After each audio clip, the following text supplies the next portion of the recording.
પંચમહાલ જિલ્લામાં મનરેગા યોજનામાં મોટા પાયે ભ્રષ્ટાચારનો પર્દાફાશ થયો છે। બોડેલીના એક વ્યક્તિ ઇકબાલ સિદ્દીક મલાએ ગોધરાના વેપારીઓ પાસેથી મટીરીયલ વગર જ કરોડો રૂપિયાના બોગસ બિલ લીધા હોવાનો દાવો કરવામાં આવ્યો છે। ઇકબાલ સિદ્દીક મલા નામના આ વ્યક્તિની ઓળખ અને તેની ભૂમિકા તપાસનો વિષય બની છે। સમગ્ર મામલે પંચમહાલ પોલીસને રજૂઆત કરવામાં આવી છે અને તપાસ શરૂ થઈ છે। વેપારીઓનો આક્ષેપ છે કે મનરેગા યોજના હેઠળ બિનજરૂરી ખર્ચ દર્શાવી બિલો દ્વારા મોટી રકમની ઉચાપત કરવામાં આવી। આ ઘટનાએ યોજનાની પારદર્શિતા પર સવાલો ઊભા કર્યા છે।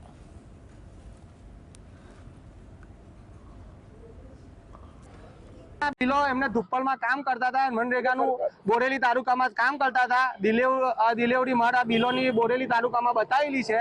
એમને આ બિલ તદ્દન ધુપ્પલમાં લીધા છે। એમનું મારા પાસે વોટ્સઅપ ચેટિંગ બી છે। એમને 1.5 કરોડ રૂપિયાના બિલો લીધેલા છે। એમને 1.5 કરોડ રૂપિયાના બિલો છે। 1 કરોડ રૂપિયાના અંદાજે આપણે અશોક સ્ટીલ પાસેથી બિલો લીધેલા છે। 50 લાખ રૂપિયાની અલગ અલગ એજન્સી પાસેથી મેં બિલો અપાયેલા છે। આ બિલો તદ્દન ધુપ્પલ લીધેલા છે। એમનું વિડીયો એમનું મારી પાસે વોટ્સઅપ ચેટિંગ બી છે।